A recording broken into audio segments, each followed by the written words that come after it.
அஸ்ஸலாமு அலைக்கும் வரஹ்மத்துல்லாஹி வபரகாத்துஹு. தினமும் ஒரு ஹதீஸ்.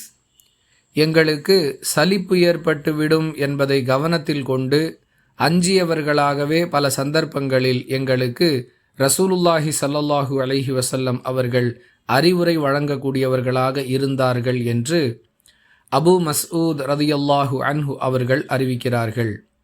நூல் புகாரி, ஹதீஸ் எண் 68. அன்பிற்குரிய அல்லாஹுவின் நல்லடியார்களே, நல்ல கருத்துக்களை நாம் மற்றவர்களுக்கு அறிவுரையாக வழங்குவதாக இருந்தாலும் அதிலும் நாம் கவனத்துடன் செயல்பட வேண்டும்.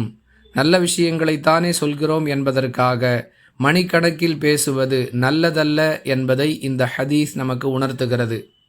பலர் இந்த விஷயத்தில் ஒழுக்கமற்றவர்களாக இருக்கிறார்கள் என்பதை பார்க்கிறோம்.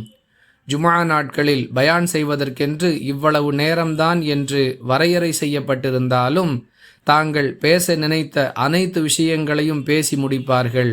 இதனால் ஜுமா தொழுகை துவங்குவதிலேயே தாமதம் ஏற்படுவதை பல நபர்களிடம் பார்க்கிறோம்.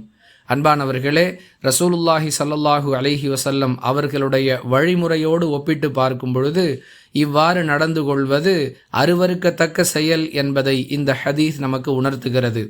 அல்லாஹுடைய தூதர் அவர்கள் கவனமாக செயல்பட்டார்கள் என்பதை கடந்து அஞ்சக்கூடியவர்களாக இருந்தார்கள் என்ற வாசகம் நாம் இது விஷயத்தில் மிக சரியாக நடக்க வேண்டும் என்பதை நமக்கு உணர்த்துகிறது.